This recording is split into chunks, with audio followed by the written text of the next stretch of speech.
Assalamualaikum warahmatullahi wabarakatuh. Jumpa ketemu lagi dengan saya di channel Diari Nunu. Alhamdulillah hari ini saya dan keluarga saya semuanya dalam keadaan sehat walafiat ya teman-teman.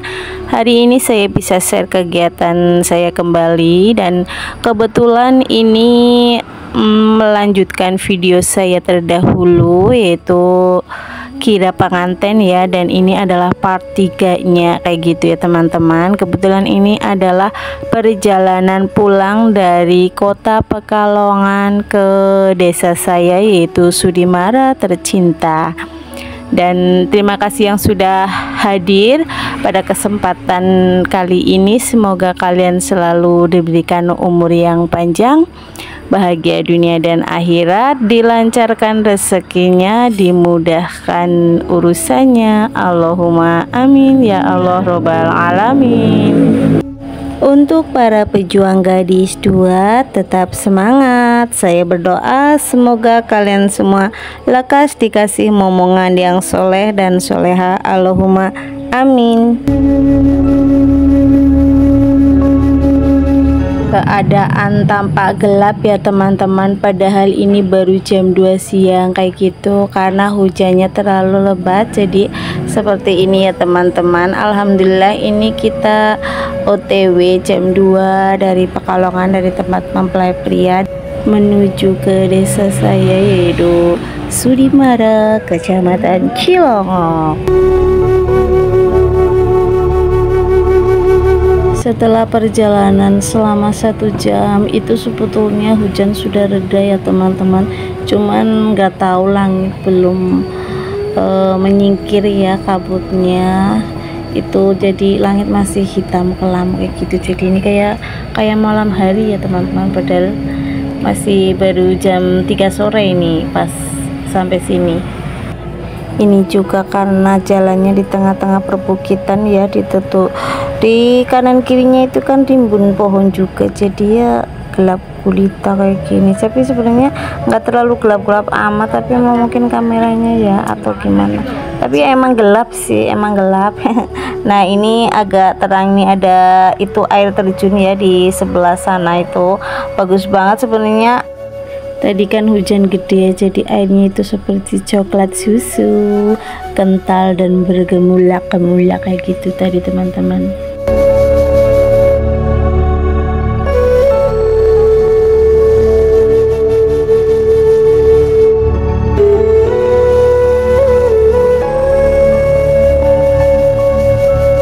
Jalan yang kita tempuh untuk pulang kali ini itu agak lebih lebar ya daripada yang kita lewati pas pagi tadi pas keberangkatannya ke sini. Jadi ini juga nggak terlalu banyak jurang ya kanan kiri. Kalau misalkan yang tadi pagi masuknya buat berangkat dari Sudimara ke Pekalongan itu ada kanan kirinya ada jurang-jurang gitu ya teman-teman.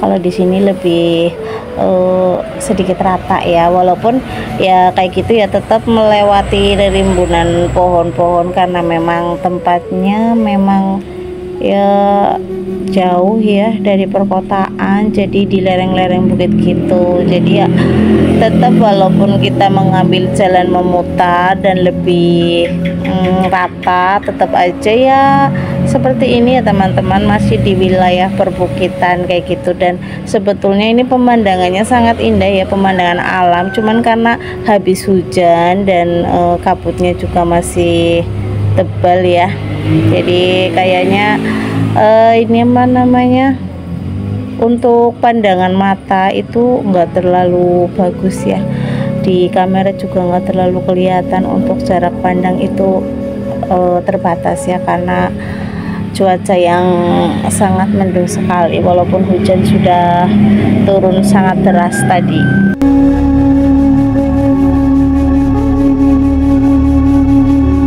Alhamdulillah ini kabutnya di atas sana, awan hitam sudah mulai menyingkir ya, jadi sudah nggak terlalu gelap karena mendung. Tapi ya berhubung ini sudah 3:30 juga kayak gitu, jadi ya masih tetap kayak gitu ya, cuaca nggak cerah karena nggak ada matahari. Jadi ya masih tampak mendung-mendung manja dan seperti inilah ya teman-teman. Namanya juga melewati hutan lah ya seperti ini. Ini tempatnya bagus banget ya teman-teman, berbukit-bukit, banyak pohon-pohon besar juga kayak gitu ya. Jadi kayak ingat-ingat film kartun Krishna itu ya teman-teman, kayak suasana di apa ya namanya, Perindavan. Desanya Krishna kayak gitu lah teman-teman. Cocok banget kan ya dengan musiknya seperti ini, alamnya seperti ini. Punya benar-benar menikmati perjalanan. Kita berusaha menikmati perjalanan, dan emang sebenarnya setelah kita nikmati itu emang asik ya teman-teman, jauh dari hiruk pikuk perkotaan. Jadi damai lah ya, rasanya damai kayak gitu kalau ngelihat perkampungan yang kita lewati. Lebih banyak pohonnya daripada rumah dan orangnya. Kan bagus banget ya teman-teman, pokoknya rasanya damai aja lah menurut saya.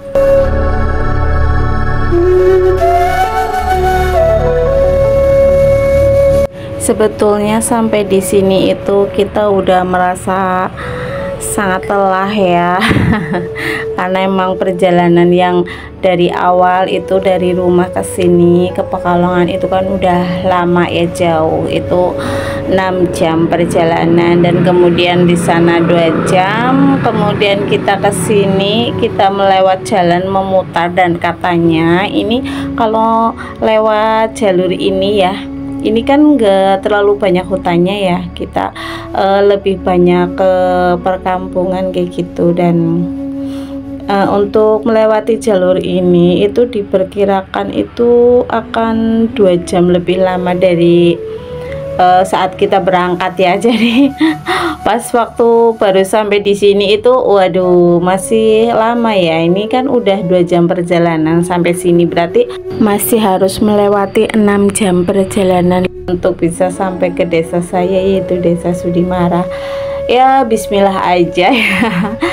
Seperti tadi pada awal, pokoknya kita menikmati aja perjalanan sambil ya ngerumpi-ngumpi gitu ya, ngobrol-ngobrol di dalam mobil. Cuman saya senyapkan ya suara aslinya karena ya terlalu berisik ya, karena ada banyak anak-anak ya, campur sih antara anak-anak dengan orang tua, dan tentu saja ngobrolnya itu tidak terbatas. Tidak tersaring kayak gitu ya teman-teman. Jadi lebih baik saya bisukan, saya aja yang ngomong sendiri seperti ini, menemani kalian yang ada di mana aja. Mungkin untuk saat ini aktivitas kalian itu sedang ngapain aja, mungkin lagi beberes rumah, atau mungkin lagi masak, atau mungkin lagi healing, lagi jalan-jalan di mall. Pokoknya untuk kalian semua semoga bahagia selalu lah ya, dan lancar aktivitasnya. Jadi saya temani kayak gitu ya teman-teman. Dan ini untuk tadi kan saya memvideo di sebelah kanan saya, ini di sebelah kiri saya itu ya, di sana itu pemandangannya juga bagus juga karena hamparan hijau ya, ada padi, dan ini sawah yang belum ditanamin. Pokoknya sebenarnya kanan kiri itu pemandangannya sangat bagus dan bagus teman-teman ya. Cuman karena mungkin cuacanya yang agak mendung-mendung gitu, jadi kayak kurang cerah, kurang jelas kayak gitu loh teman-teman. Ya seperti itu. Tapi tetap indah ya sebenarnya. Kalian tahu nggak, sebetulnya ada 10 alasan mengapa perjalanan merupakan edukasi terbaik. dan mengapa hidup tanpa bepergian itu membosankan. Ya walaupun untuk kali ini ya saya merasa saya bosan di perjalanan, sedikit bosan karena terlalu jauh ya, terlalu lama, tapi kan saya berusaha untuk menikmati perjalanan. Dan kali ini saya juga ingin berbagi sedikit informasi. Ya, menurut yang saya baca ya, jadi ada 10 alasan terpenting mengapa perjalanan itu merupakan pendidikan terbaik kayak gitu. Jadi pendidikan itu juga bukan hanya di sekolah ya teman-teman. Ternyata sebuah perjalanan itu juga merupakan sebuah pendidikan. Jadi pendidikan secara real kayak gitu mungkin ya teman-teman.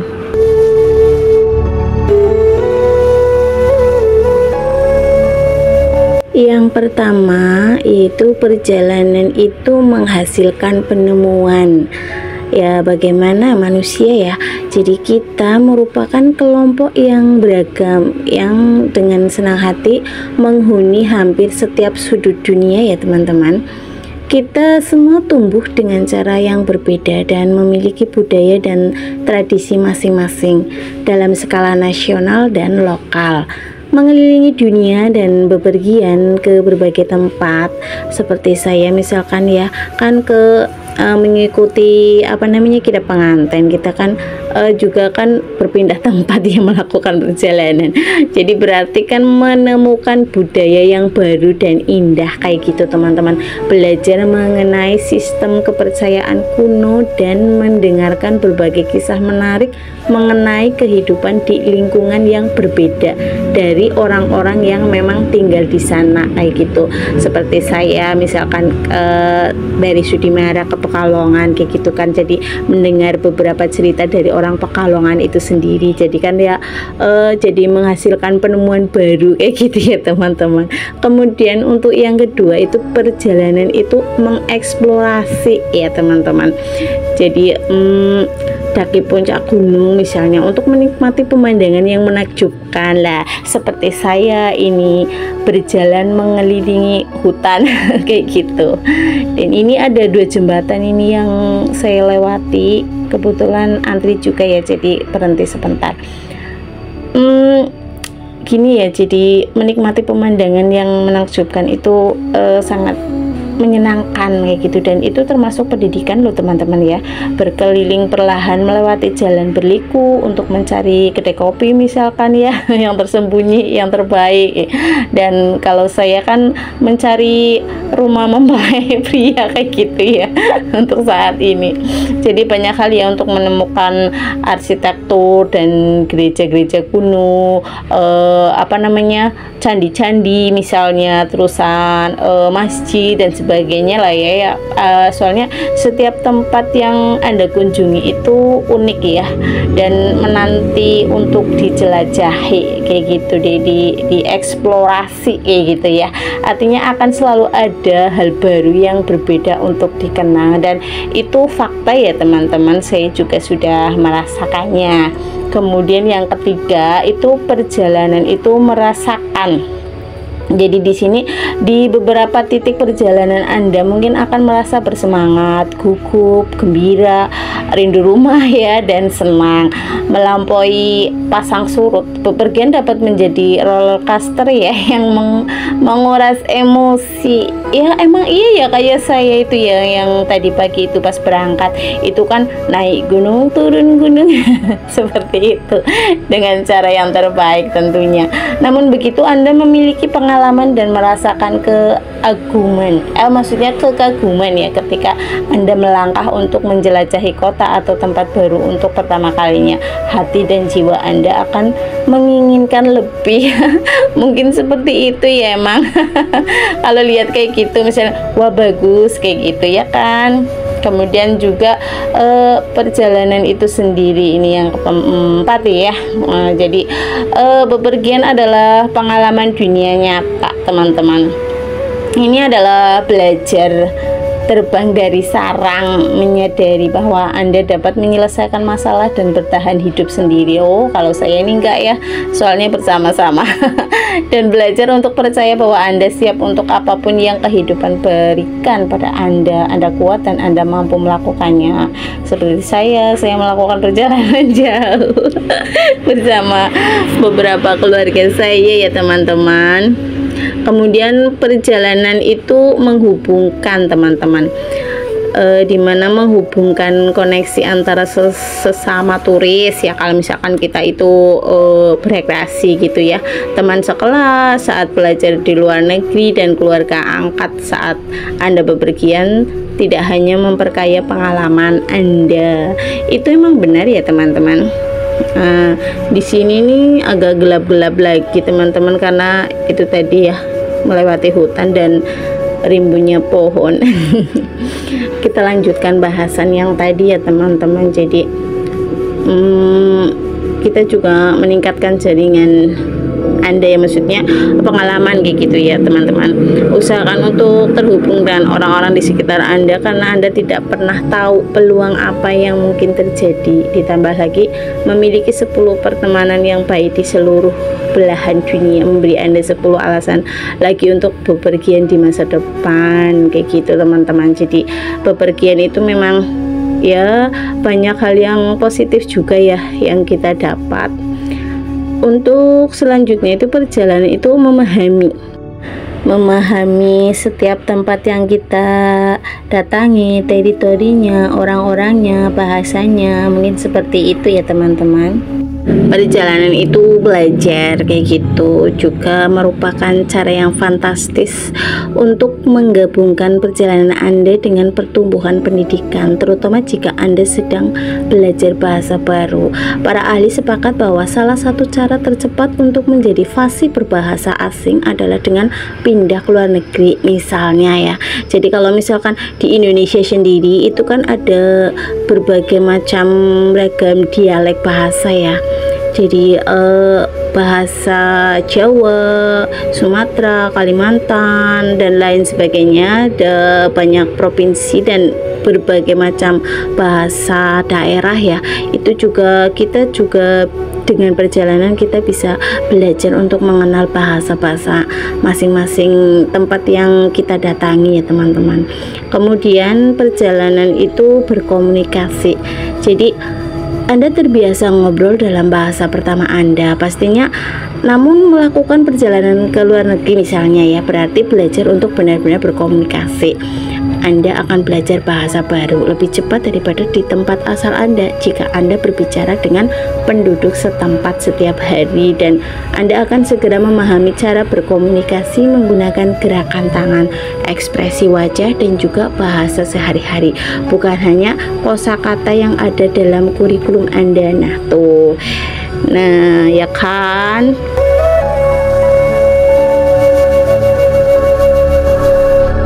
Ini sekitar 4:30 ya teman-teman, kita berhenti di rest area dan kita melaksanakan ibadah 5 waktu ya, sholat asar kayak gitu.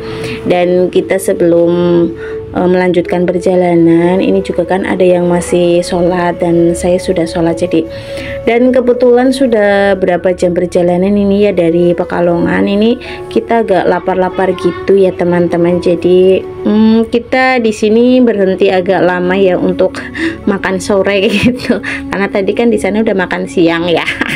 Jadi di sini kita makan sore kayak gitu teman-teman. Dan kebetulan alhamdulillah ini dari pihak keluarga mempelai pria itu kita diberi nasi bok kayak gitu teman-teman. Jadi di sini kita turun dan kita makan di sini rame-rame.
Setelah semuanya makan sore selesai, lalu kita masuk ke dalam mobil lagi dan melanjutkan perjalanan pulang teman-teman.